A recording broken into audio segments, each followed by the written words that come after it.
चीज शुरू करते हैं। Partner and head of research invest PMS के अनिरुद्ध जी, नमस्कार। कार्यक्रम में स्वागत है आपका। ये अर्निंग सीजन का श्री गणेश बहुत अच्छा नहीं हुआ है ना। अभी कुछ देर पहले हमारी बातचीत हो रही थी श्रेया से, आशीष से। भाई ठीक है, 17 की पी पर टीसीएस है, लेकिन ग्रोथ कहाँ है? इस पी पर भी अगर मैं जाऊं टीसीएस को कैप्चर करने के लिए तो ग्रोथ विजिबिलिटी नजर नहीं आ रही है। आपने टीसीएस के नंबर्स देखे, हर पैरामीटर्स पे नंबर देखे। शुरुआत करते हैं आईटी से ही। आपका सेंस क्या कहता है इस पी कूल ऑफ के बाद? क्या आपको उतनी ग्रोथ नजर आ रही है कि आप इस पी पर इन स्टॉक्स को कैच करेंगे? वीरू जी नमस्कार। देखिए, मेरा स्टैंस पिछले 2 साल से बड़ा क्लियर रहा है। थोड़ा तो क्योंकि हम मोमेंटम और रिलेटिव चेंज को देखते हैं, लेकिन ये तो स्टॉक्स उल्टा नेगेटिव रिलेटिव चेंज वाले स्टॉक्स हैं जी। इतना बड़ा चेंज आया है आईटी में विच इज एआई, और ये लोग प्रिपेयर्ड ही नहीं है अभी तक। आई डोंट थिंक हमारे पोर्टफोलियो में ना तो 1% कोई भी आईटी स्टॉक इंडिया का है, ना हमारी इतनी, अगर आप बोलते कि जैसे वैल्यूएशन करेक्ट हुई है, वैल्यूएशन करेक्ट से मतलब ही नहीं है जी। सबसे बड़ी चीज है कि जो प्रोडक्ट आगे जो ग्रोथ ड्राइवर बनेगा वर्ल्ड में, वो इनके पास है ही नहीं। और ये फर्स्ट टाइम हुआ है इंडिया में। चाहे 98 99 का रन, 2000 का रन था, चाहे 2008 का रन था, हमारे पास हमेशा जिस चीज के पीछे ग्रोथ आनी थी वो लीडर्स होते थे, लेकिन इस बार नहीं है। सो आई थिंक जितनी बड़ी एआई डिसरप्शन है, मैं भी ये डिस्कशन सुन रहा था जो श्रेया और दूसरे एंकर कर रहे थे। मुझे लगता है कि we are not pricing in the big disruption that is happening in AI. और या तो ये कंपनीज ये बायबैक और ये सब बंद करके ये पैसा जो इनके पास है इसको एआई की तरफ लगाएं, वरना ये बहुत पीछे रह जाएंगे। ओके अनिरुद्ध जी, गुड आफ्टरनून। श्रेया बात कर रही हूँ और ये तो बात हो गई आईटी की, लेकिन ओवरऑल मार्केट पर मैं आपसे चर्चा करना चाहूँगी। अभी हाल फिलहाल में थोड़ा उतार चढ़ाव देखने को मिल रहा है, जियोपॉलिटिकल जो सिनेरियो बन रहे हैं, लेकिन क्या एक सेंस बन रही है अनिरुद्ध जी कि अब शायद मार्केट में जो वो वॉर के चलते रिलेटेड हमने भयंकर बिकवाली देखी थी, अब वो कहीं ना कहीं थम गई है और यहाँ से जो अप मूव मिले हैं मार्केट में वो अब इंटैक्ट रहेंगे? जी मैम, मुझे ऐसा लगता है कि वॉर ने एक बहुत अच्छा मौका दिया है एक लोअर वैल्यूएशंस पे जो स्टॉक्स जहां ग्रोथ है उन स्टॉक्स को लेने के लिए। तो ओवरऑल हमें ये लगता है कि हाँ, एक this month ending, March ending, और अभी भी एक अच्छी वैल्यूएशंस, एक अच्छा प्राइस है जिसपे आप अपने वो स्टॉक्स जो आपको 10 20 25% नीचे मिल रहे हैं वो ले सकते हैं। बट हाँ, थोड़ा ये समझना पड़ेगा कि हम ले वहां पे जहां पे हमें ग्रोथ दिखती है, जहां पे हमें ग्रोथ की सर्टेनिटी है, जहां पे हम रिलेटिव चेंज आइडेंटिफाई कर पा रहे हैं कि इस रीजन से ग्रोथ आएगी या इस रीजन से ग्रोथ घटेगी। उन चीजों से हमें थोड़ा सा दूर रहना चाहिए। ये समझना चाहिए कि एफआईआईज इंडिया में क्यों बेच रहे हैं, और एफआईआईज की बिकवाली इंडिया में इतनी ज्यादा क्यों आई, या आगे भी अगर कहीं जाके आती है तो क्यों आएगी। क्योंकि हमें देखना पड़ेगा कि जो कंपनीज इंडिया में ये लोग होल्ड कर रहे हैं उनमें ग्रोथ का जो फैक्टर है वो कहीं ना कहीं कम है। तो थोड़ा सा इंडिया ग्रोथ में इस टाइम वर्ल्ड में पीछे है। और अगर आप देखेंगे overall in terms of relative strength also, Indian markets are the weakest markets in the world. तो वी इसका मतलब इतना ही है कि हमें पिक एंड चूज ही रहना पड़ेगा। नहीं, बिल्कुल सही है, वो बात आपकी बिल्कुल सही है। पिक एंड चूज रहना पड़ेगा, करना पड़ेगा। इस क्रम में आगे बढ़ते हैं। अभी आईटी की बात हुई, अभी आपने श्रेया ने आपसे बड़ा मार्केट प्रश्न पूछा। ग्रोथ की विजिबिलिटी नज़र कहाँ आ रही है आपको? आई मीन स्पेस कौन कौन से होंगे? जब आपने पीएम में अपने स्टॉक्स इंक्लूड किए, सबसे हाई ग्रोथ और स्ट्रॉन्ग ग्रोथ कहाँ पॉसिबिलिटी लग रही है आपको? और जो आपके पीएमएस में इस वक्त सबसे ज़्यादा थ्रस्ट जनरेट करने की आपको लगता है कि गुंजाइश रखते हैं? देखिए सर, हमारा पोर्टफोलियो इस टाइम पे 5 से 6 सेक्टर्स में बटा हुआ है और एक हाई कंसंट्रेशन पोर्टफोलियो बना हुआ है। तो अगर हम देखें तो सबसे पहले तो देखिए, अगर पिछले साल से शुरू करते हैं, जीएसटी कट आए, इनकम टैक्स कट्स आए, वहां से गेम घूमी टुवर्ड्स कंजम्पशन। आपको पैसा बचा, आपके पास अब पैसा बचा तो आप उसका क्या करेंगे? या तो सेविंग करेंगे या करेंगे आप इन्वेस्टमेंट।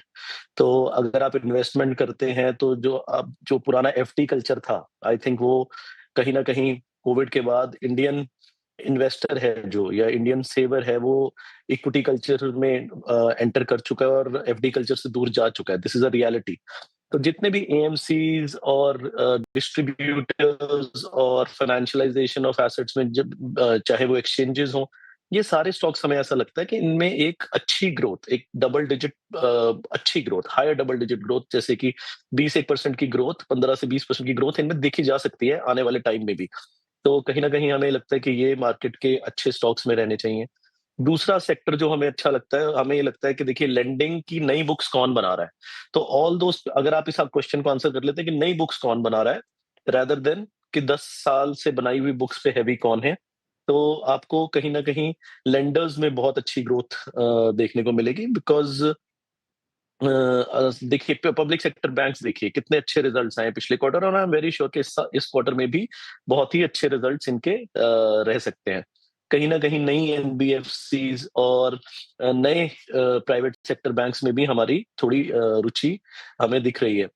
इसके अलावा हमें थोड़े अच्छे लगते हैं ऑटो सेक्टर के शेयर्स बिकॉज़ हमें लगता है अभी भी उनमें एक्सूबरेंस नहीं हुई है और अगर आप इनकी कॉन कॉल्स और इनकी मीटिंग्स अगर आपने अटेंड करी हो तो आपको समझ आएगा कि Indian auto sector is going through a disruption movement and कुछ कंपनीज़ हेवी मोटरसाइकिल्स में हैं या ऑटोज़ में हैं, उनकी जो प्लानिंग है अगले 3 से 4 साल की वो बहुत अच्छी है। तो ये हमें लगता है कि कंपनीज़ ठीक रहनी चाहिए। इसके अलावा हम थोड़ा बहुत मेटल सेक्टर्स पे भी बुलिश हैं बिकॉज़ हमें लगता है ग्लोबल मेटल रन चल रहा है और ये अभी रुकेगा नहीं specially in the non ferrous side of things. Okay, metal autos, bank and NBFC space आपको पसंद आ रहे हैं अनिरुद्ध जी। अच्छा, एक स्पेस जिसकी हम चर्चा अक्सर करते नहीं है, उस पर आपकी राय जानना चाहूँगी। पावर इक्विपमेंट स्पेस, जी वर्नोवा हो गई, सीमेंस हो गए, हिताची एनर्जी, देखिए ऐसे स्टॉक जिसने गजब के रिटर्न्स दिए हैं। तो पावर इक्विपमेंट सेक्टर आपको कैसा लगता है अनिरुद्ध जी, और क्या हाल फिलहाल में आपने कुछ एड ऑन किया है, कुछ फेरबदल किया है? मैं भी क्वेश्चन आंसर करने के बाद ना ये सोच रहा था कि ये वाला सेक्टर बताना रह गया बिकॉज़ ये भी हमारे पोर्टफोलियो का एक अच्छा पार्ट है।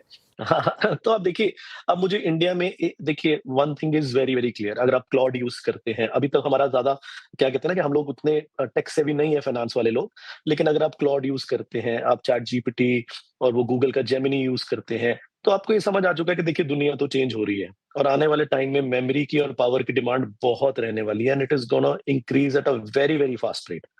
तो इंडिया में अगर मुझे एआई देखिए आप वर्ल्ड मार्केट देखिए, ताइवान देखिए, कोरिया देखिए, ये ऑल टाइम हाइज़ निकाल रहे हैं।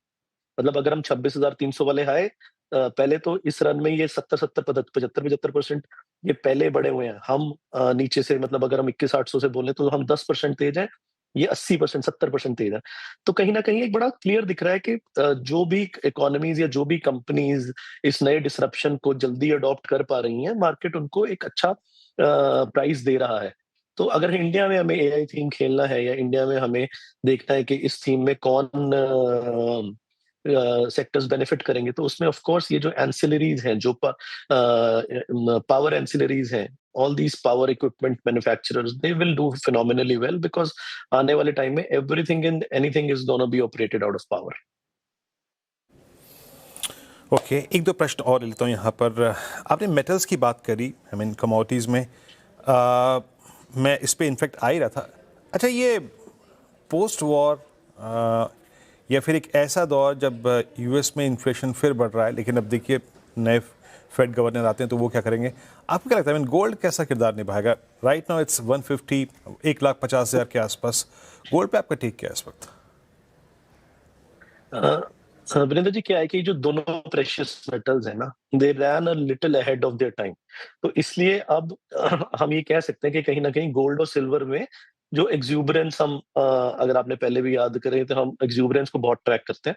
तो कहीं ना कहीं सिल्वर और गोल्ड में दोनों में एक एग्जूबरेंस हुई पीछे और मतलब आप देखिए सिल्वर तो मेरे ख्याल से 3-3.5 गुना हो गया था 4-5 महीनों में। तो कहीं ना कहीं उसका बर्न इनको थोड़ा सा फेस करना पड़ रहा है। तो इसलिए इस आप वॉर में भी देखिए अगर इस बार वॉर हुई generally gold acts as a hedge against geopolitical turmoils but इस बार गोल्ड भी साथ में एग्जैक्टली टूट रहा था। व्हाई? बिकॉज थोड़ा सा उसमें एग्जूबरेंस आगे देखने को मिल रही थी। तो गोल्ड का बिहेवियर जो ट्रेडिशनल बिहेवियर है कहीं ना कहीं हमें लगता है कि वो चेंज हो गया है। बट ओवरऑल क्या गोल्ड अपने हाई से वापस ऊपर काम कर सकता है? हमें गोल्ड के लिए लगता है, सिल्वर के लिए नहीं।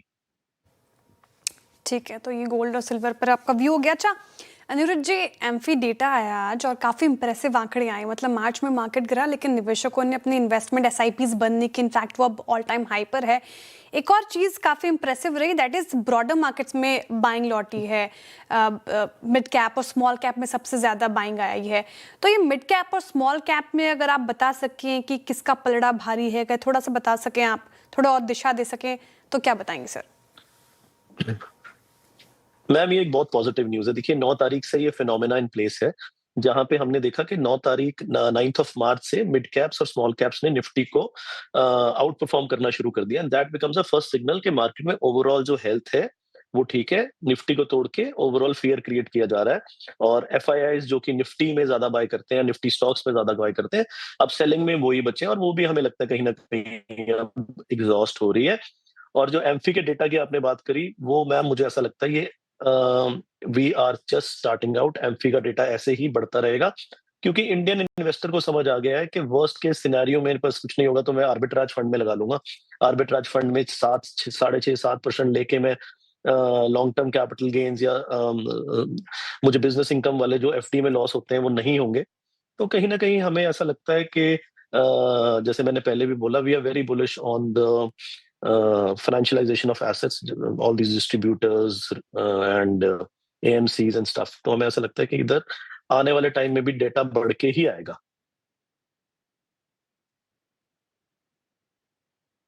तो यहाँ पर एम्फी की डेटा पे बात भी हो गई, गोल्ड की बात भी हो गई। बस एक प्रश्न आपसे अल्टीमेटली और पूछूंगा। मतलब एक तो बास्केट जो कि 2021 से लेकर 22, 23, 24, 25 तक बड़ी स्मूथ रिटर्न देके लौट गई थी, उसमें भी इस बार 22, 23, 25% का रिट्रेसमेंट था। दैट वाज हॉस्पिटल स्टॉक्स जो अप टू सर्टेन एक्सटेंट मतलब कितना 20-22% का करेक्शन हायर लेवल से है यहाँ पे अक्टूबर से। हॉस्पिटल स्टॉक्स में डैमेज था, होटल्स में डैमेज था। इन थीम्स के अंतर्गत आपने अपने पीएमएस में क्या इंक्लूड किया हुआ है? सर, हॉस्पिटल और होटल्स में से मेरे पास एक्चुअली कुछ है नहीं, क्योंकि इनमें मुझे ये तो समझ आता है कि हाँ there are hedge against the world, and India में इनमें ग्रोथ आएगी, पर कहीं ना कहीं ये एक्सपेंसिव भी है इंडिया में, तो थोड़ी सी प्रॉब्लम उसकी दिखती है। इसलिए ये पोर्टफोलियो में इतनी है हमारे। लेकिन अगर हम ये बोले क्या ये सेक्टर्स अगले 2 से 3 साल के लिए double digit growth stock markets में दे सकते हैं, मतलब 12% प्लस की ग्रोथ दे सकते हैं, तो ऑफ कोर्स ये दे सकते हैं। हमें बेटर अपॉर्चुनिटीज मिल रही हैं, इसलिए हम इन सेक्टर्स में इन्वेस्ट नहीं कर रहे, but of course we believe that hospitals and both hotels, both of these markets in India are growing and will keep on growing.